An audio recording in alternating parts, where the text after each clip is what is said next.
संसद का मानसून सत्र आज 21 जुलाई 2025 से शुरू हो गया और यह सत्र अगले 32 दिनों तक चलेगा।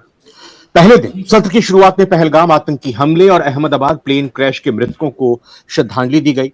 इसके बाद ही विपक्ष ने सरकार के खिलाफ नारेबाजी करते हुए जोरदार हंगामा शुरू कर दिया। इसके साथ ही राज्यसभा में भी मानसून सत्र की शुरुआत के साथ ही सत्ता पक्ष और विपक्ष में जोरदार तकरार देखने को मिली। कांग्रेस अध्यक्ष मल्लिकार्जुन खड़गे ने जहां पहलगाम हमले को लेकर सवाल उठाए, तो वहीं बीजेपी अध्यक्ष और सांसद जेपी नड्डा ने भी जोरदार पलटवार किया। इस बीच रक्षा मंत्री राजनाथ सिंह ने कहा कि सरकार ऑपरेशन सिंदूर पर चर्चा के लिए तैयार है।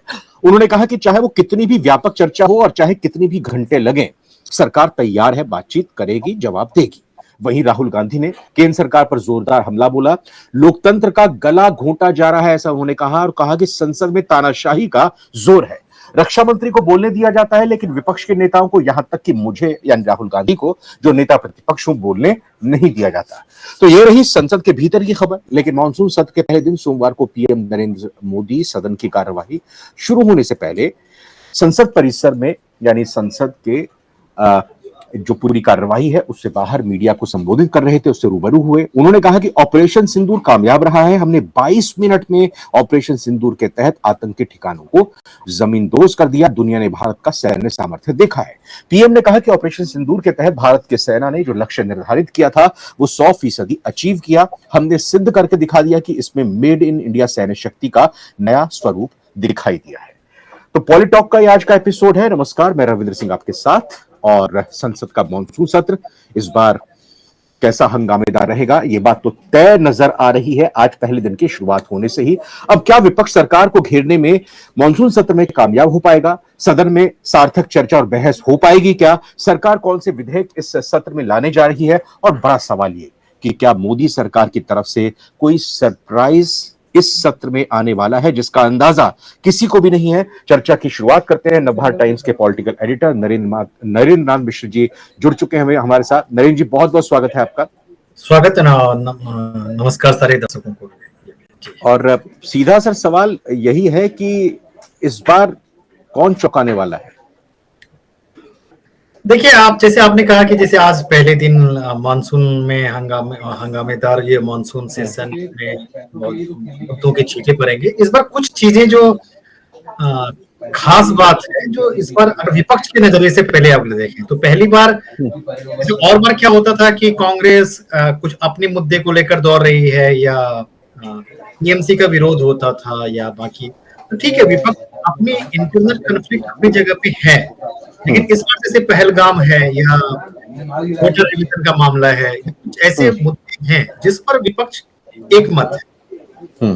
दिशा अलग अलग है, लेकिन जैसे कई बार जैसे और बार सेशन 2-3 बार सेशन में मैंने क्लोजली देखा कि कांग्रेस अडानी का मुद्दा उठाना चाहती थी, तो जाति जनगणना का मामला उठाना चाहती थी, तो किसी में एनसीपी को ऑब्जेक्शन होता था, किसी में टीएमसी को ऑब्जेक्शन होता था, किसी में आरजेडी को होता था। तो इस बार ये पहलगाम ऑपरेशन सिंदूर का एक ऐसा कॉमन एक मुद्दा है जो एकजुट करेगा हंगामा करने के लिए। इसीलिए आपने देखा होगा कि विपक्ष आज सरकार जब सामने आई तो कल से एक हंगामा, ये बहस जब भी हो, लेकिन सरकार की ओर से ये कहा जा रहा है कि हम तो बहस करेंगे, हम उसमें सरकार पूरी तरह से तैयार है। अब सरकार की जो सरकार का दावा है तो वो इस डिबेट को किस तरह से सामने रखती है, कब रखती है, बिजनेस एडवाइजरी मीटिंग में उसका तय होगा। विपक्ष क्या मांग रखती है, क्या वो प्रधानमंत्री आंसर के लिए दबाव डालेगी, सरकार किस नियम के प्रावधान के तहत इसमें डिबेट करवाती है, तो ये जो सारा जो होगा ये सबसे बड़ा इसमें मेक या ब्रेक होगा। ऑपरेशन सिंदूर पे डिबेट तो होगा, ये तय मान के चलिए, डिबेट का स्वरूप क्या होगा वह करने में मुझे लग रहा है 3-4 दिन तो लग ही जाए। इस बीच राहुल गांधी ये कह रहे हैं कि नेता प्रतिपक्ष को बोलने ही नहीं दिया जा रहा है, तानाशाह रवैया अपनाया जा रहा है संसद के अंदर। वो जब से विपक्ष के नेता बने हैं तो वो थोड़ा सा सिग्नल देने की कोशिश कर रहे हैं कि इस बार कांग्रेस जो 99 एमपी के साथ वो एक आक्रामक है, वो हर मुद्दे पे बोलते हैं और सरकार उन्हें बोलने नहीं देती है। तो एक उनका स्टैंड रहा है कंसिस्टेंटली, वो लगातार कि हमें पिछली बार के ये भी कह रहे थे उनका माइक ऑफ हो जाता है, इसको लेकर भी विवाद हुआ था। तो राहुल गांधी का जो स्टैंड है वो एक एग्रेसिव विपक्ष के नेता के रूप में देखने अपने आप को प्रोजेक्ट करने की कोशिश कर रहे हैं, पार्टी पूरी तरह से कोशिश कर रही है। तो वो उनका जो एग्रेशन है या सरकार पे जो रहेंगे वो तीखा रहेंगे ही रहेंगे। और ये उन्होंने पूरी तरह से स्टैंड ले लिया है कि इस बार कांग्रेस किसी भी तरह से कोई, जाहिर सी बात है कि जब वो 99 सीट के बाद 24 के बाद जब वो खुद विपक्ष के नेता बनने के लिए तैयार होंगे तो उसके पीछे क्लियर मैसेज था कि वो डायरेक्ट हेड ऑन कन्फ्रंट करेंगे वो। अच्छा, एक चीज ये भी है कि आज जब मॉनसून सत्र की या कहें कि सदन की कार्यवाही शुरू होनी थी 11 बजे, उससे पहले प्रधानमंत्री नरेंद्र मोदी, अमूमन हमने यही देखा है कि जब भी सदन की कार्यवाही शुरू होती है, जब नया सत्र होता है, उसमें वो मीडिया से रूबरू होते हैं और पूरी तरह से अपनी बातों को रखते हैं। तो इस चीज का आभास, अंदाजा पहले से उनको था, क्योंकि विपक्ष जिस तरह से बैठकों का दौर उनके बीच में देखा, तो वो सरकार को ऑपरेशन सिंदूर को लेकर, ट्रंप के बयान को लेकर और इन्हीं तमाम तरह के मसलों और मुद्दों को लेकर घेरना चाहे थे। और इसी को एड्रेस करते हुए प्रधानमंत्री नरेंद्र मोदी ने साफ कर दिया कि कैसे हमने पाकिस्तान को हराया है, हमारा कुछ नुकसान नहीं हुआ है, जो हमने चाहा वो हमने हासिल किया है। ये हर बार एक रस्म के तौर पे प्रधानमंत्री एक मीडिया को स्टेटमेंट देते हैं। और पहले की परंपरा में जब यूपीए का सवाल होता था और जब मनमोहन सिंह के साथ हम लोग पार्लियामेंट में जाते थे तो वो बहुत ही संक्षिप्त, मतलब हार्डली 1 मिनट 2 मिनट का स्टेटमेंट होता था कि होगा, हम अपील करते हैं। और बहुत ही जो प्रधानमंत्री का जो पिछले रहा है, और मैंने पिछले सेशन में भी देखा था, आज भी बहुत ही इलोबरेट बोलते हैं। यूजुअली इतना इलोबरेट जो स्टार्ट में नहीं होता था। अगर आप पहले की भी स्पीच देखें तो हाँ, ये आज जैसे आज पहले दिन जब इन्होंने देखा तो काफी इलोबरेट भाषण दिया था। वो यूजुअली इतना लंबा नहीं होता है।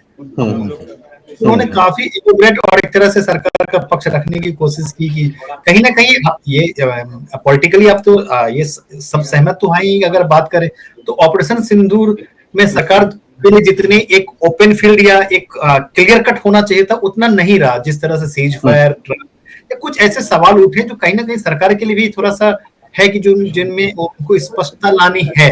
ऐसा नहीं कि मांगे, कहीं ना कहीं नैरेटिव लेवल पर भी थोड़ा सा इनको लानी है। जो अभी बिहार का चुनाव भी है तो पक्ष को एड्रेस करना है और एक लोगों को भी एड्रेस करना है। तो उसी कोशिश में प्रधानमंत्री आज काफी इलोबरेट दिखे। आपको ये कहना सही है। एक चीज और मैं जानना चाहूंगा, इस बारे में बात जरूर करेंगे कि क्या चौंकाने वाली बात हो सकती है, लेकिन इससे पहले चूंकि बुधवार को प्रधानमंत्री ब्रिटेन और मालदीव की यात्रा पर निकल रहे हैं और इसी बीच में संसद सत्र की कार्यवाही भी जारी रहेगी, और इससे पहले भी हमने देखा है अलग अलग विषयों पर विपक्ष की तरफ से मांग रही है कि भाई प्रधानमंत्री की मौजूदगी में चर्चा करना चाहते हैं और जो सवाल उठे हैं उसका जवाब हम प्रधानमंत्री से लेना चाहते हैं। तो ये भी एक टकराव की स्थिति बन सकती है।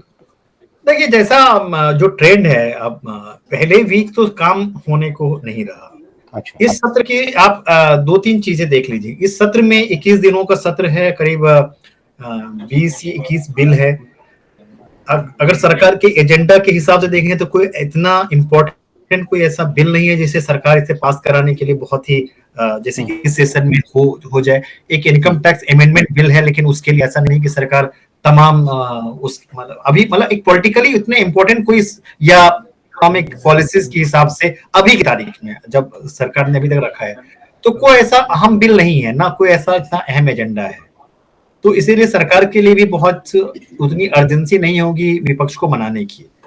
सरकार अपनी शर्तों पे चीजों को करना चाहेगी, भले उसके लिए अगर 4 के बदले 6 दिन नहीं चले तो नहीं चले। इसीलिए पहले वीक में मुझे नहीं लग रहा है कि बहुत इजीली इस बार दोनों सहमत होंगे। और जैसा आपने कहा कि 23 से 26 तक प्रधानमंत्री देश में नहीं है, तो ये पहले वीक तो आप वॉस आउट ही मान के चलिए। अगर हंगामे के बीच में, जैसे अभी जब हम लोग बात कर रहे हैं, इसी दौरान एक राज्यसभा में एक बिल पास भी हो गया। अच्छा, हंगामे के बीच ही। तो इसी तरह से सरकार अपनी जरूरत वाली या छोटी मोटी जितनी जो भी बिल होंगी वो पास इसी तरह से हंगामे के बीच में वो पास हो जाएगा। टकराव की स्थिति बनी रहेगी, विपक्ष पार्टिसिपेट नहीं करेगी और इसी हंगामे में सरकार अपना काम भी कर लेगी। अब दूसरा जो पक्ष है, इसमें क्या चौंकाने वाले, इसमें क्या सरकार अगर कोई नॉर्मल है, कुछ काम नहीं है तो फिर 21 तारीख तक क्या करेगी? तो यूजुअली एक जब से धारा 370 हुआ है, अगर आप याद करें तो अगस्त का बहुत ही इंपॉर्टेंट हो गया है। 5 अगस्त 5 अगस्त और अगस्त में मानसून सेशन। तो सरकार कई बार अगर देखे तो अगस्त में कुछ ना कुछ एक ऐसा जरूर ले आती है अगस्त वाले मानसून सरप्राइज। सरप्राइज में हिसाब से।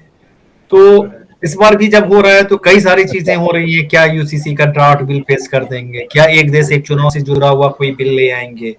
हाँ। कई तरह की जो पॉलिटिकल चर्चाएं ऑलरेडी शुरू हो चुकी हैं जब इन तमाम चीजों के बीच में। इसका क्या होता है और या ये भी हो सकता है कि 5 अगस्त को सरकार कुछ जस्टिस वर्मा पे महाभियोग पे चर्चा शुरू हो जाए।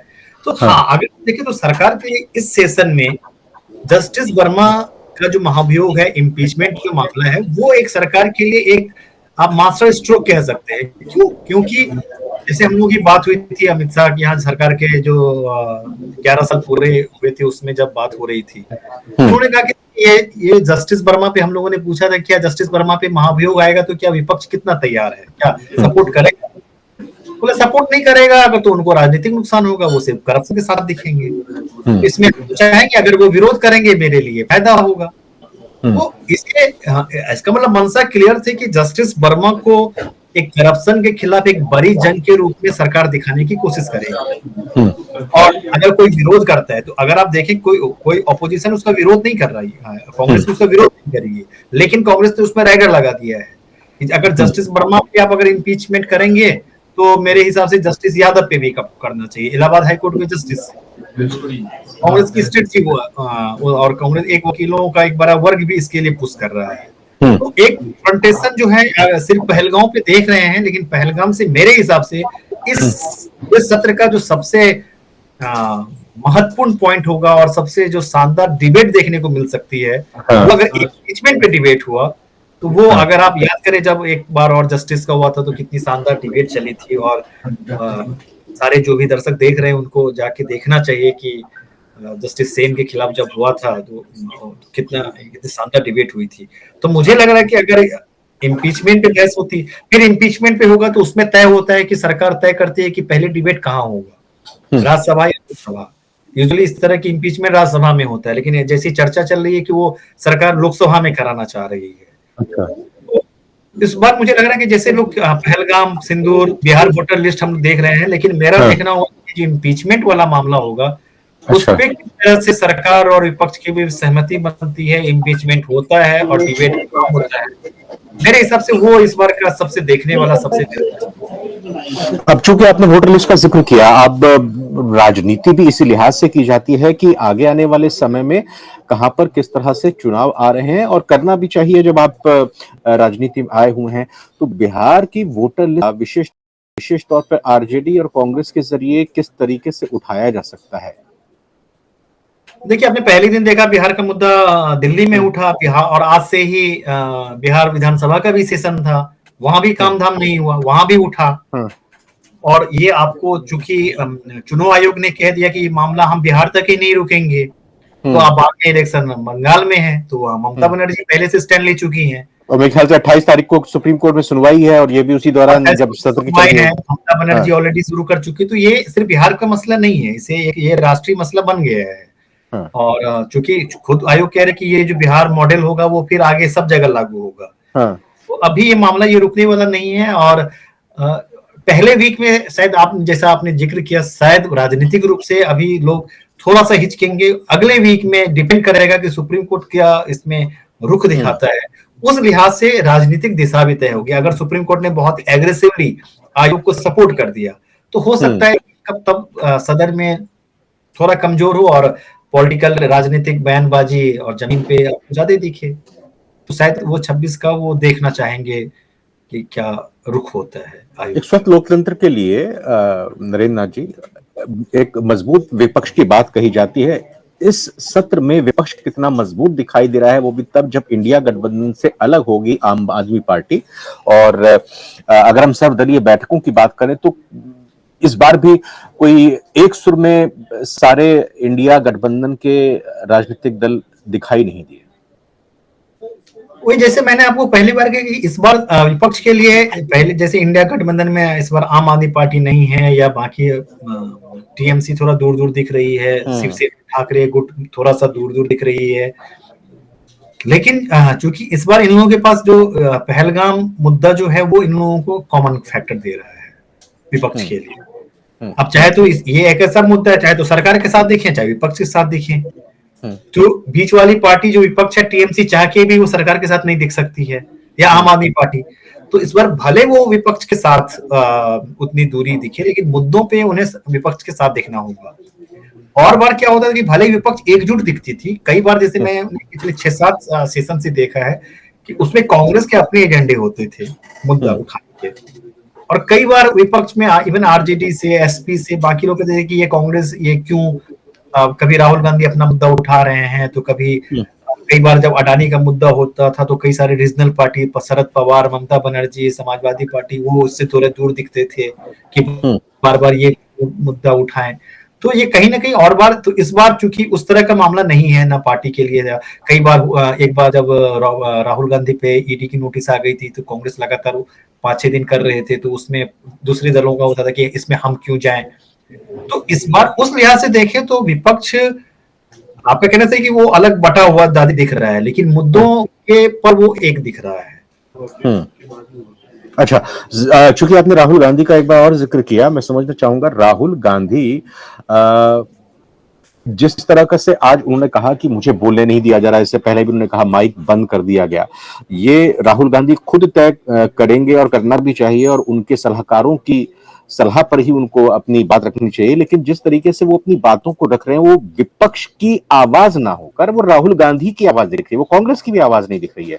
क्या बचना चाहिए इससे, क्योंकि मुझे बोलने नहीं दिया जा रहा, मुझे बाकियों को सबको बोलने दिया जा रहा है, मेरी आवाज दबाई जा रही है, इससे क्या वो अपने आप के लिए एक विक्टिम कार्ड खेलने की कोशिश करें? ये रणनीति, उनकी राजनीति कैसी है, सही है क्या? हाँ, लेकिन वो खुद को विपक्ष, अगर बैठ देखें तो उन्होंने 2 बार बोला कि विपक्ष के नेता के रूप में मुझे बोलने नहीं दिया जा रहा है, और सामने से उन्होंने भी ये लिया। तो जाहिर सी बात है कि अगर वो बोल रहे हैं तो उनके भी मिजाज में हुआ कि वो पूरे विपक्ष के बिहाफ में ऐसा कह रहे हैं। और ये माइक बंद करने वाली या बाकी चीजें मुद्दे थी, वो कभी टीएमसी या और भी मुद्दों ने और दूसरे लोगों ने उठाया है। तो अब ये आगे, जैसे आपने कहा कि ये बाकी विपक्ष के नेता इस पर क्या रिस्पॉन्स करेंगे या किस तरह से उनका रुख होगा, तो चूंकि अभी टू अर्ली टू से, चूंकि पहला दिन था, अभी और भी समय होना है, तो अभी वो क्या कहते हैं, क्या अभी इस बारे में अभी बड़ा ये देखना पड़ेगा कि हाँ, कौन कौन से और विधेयक जो हैं इस बार कार्यसूची में रखे गए हैं। बाकी तो सब, जैसे नेशनल जो पहली स्पोर्ट्स पॉलिसी हुई थी पास, इस बार जो काफी हुआ है, जिसके बाद काफी ओलंपिक की तैयारी दिख रही है, वो एक है। एक इनकम टैक्स में अमेंडमेंट वाला, वो इकोनॉमिक के हिसाब से काफी है, उसमें रिफंड टीडीएस पे, उसके लिए काफी कुछ है। तो ये 2-3 इम्पोर्टेंट बिल हैं, और बाकी तो एक उतना अहम नहीं है। सुन रहे कि कल कैबिनेट मीटिंग हुई है, उसमें 1-2 बिल सरकार पास करेगी। तो हमेशा अक्सर यही होता है कि सदन में आप पहले बहुत ही फ्लैट बिल्स दिए जाते हैं जिस पर उतनी चर्चा नहीं होती, सदन में होता है, और बाद में अचानक कल आपको पता चलेगा कि कैबिनेट ने एक बिल को पास किया और संसद में रख देगी सरप्राइज के रूप में। तो जब ये सत्र है, और बीच में इस बार क्योंकि आप ये, मुझे लगता है कि सालों बाद एक ऐसा सत्र हो रहा है कि बीच में 15 अगस्त आएगा, फिर उसके बाद भी सदन चलता होगा। तो इस बार 15 अगस्त का भाषण भी प्रधानमंत्री सदन सत्र के बीच में दे रहे हैं। ये शायद मुझे लगता है कि बहुत ही सालों बाद ऐसा हुआ होगा। अगर हर बार मानसून सत्र 10-12 अगस्त को खत्म हो जाता है, 15 अगस्त को होगा, फिर 17 अगस्त को भी सदन होगा, तो वो भी ये पार्ट भी इस बार सदन का कम से कम लास्ट के वीक में प्रधानमंत्री का जो लाल किला से भाषण होगा, उसका भी असर आपको एटलीस्ट लास्ट वीक में तो जरूर दिख जाएगा। UCC, one nation one election और इस तरह के कौन से वो विधेयक हैं जो मतलब मोदी 3.0 की तरफ से कभी भी लाए जा सकते हैं, जिनको लेकर विपक्ष ये कहें कि काफी आशंकित है, और ये तो कोई नहीं जानता है कि ये सरकार कब क्या फैसला लेती है, कब क्या सरप्राइजिंग एलिमेंट देती है, और सभी एकदम से चौंक जाते हैं।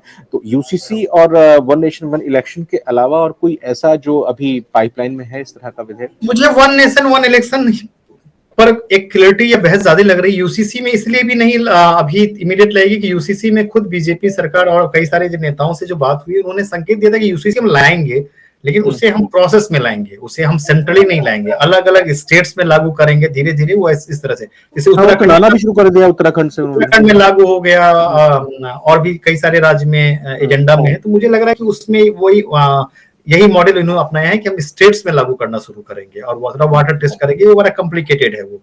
तो मुझे लग रहा है एक तरह से एक चुनाव ही होगा उस, अभी मेनली अगर लाना चाहेंगे तो। ठीक है नरेंद्र नाथ सर, बहुत बहुत धन्यवाद। आपने हमारे दर्शकों को मानसून सत्र का जो आगाज है और किस तरह का अंजाम रह सकता है, इसको लेकर बहुत बारीक तरीके से पॉलिटिकली बातें बताई इस पॉलिटॉक के कार्यक्रम के जरिए। बहुत बहुत शुक्रिया आपका करना चाहेंगे और दर्शकों से भी, व्यूअर्स से भी मैं आग्रह करूंगा कि आप अपने कमेंट्स के जरिए बताइएगा कि आज की चर्चा आपको कैसी लगी और मौजूदा मानसून सत्र से संबंधित आप किस तरह के सवाल या किस तरह की बातें और किस तरह के मुद्दों पर चर्चा पॉलिटॉक के इस कार्यक्रम में देखना चाहते हैं, वो जरूर बताइएगा। फिलहाल बहुत बहुत शुक्रिया आपका। Thank you, sir.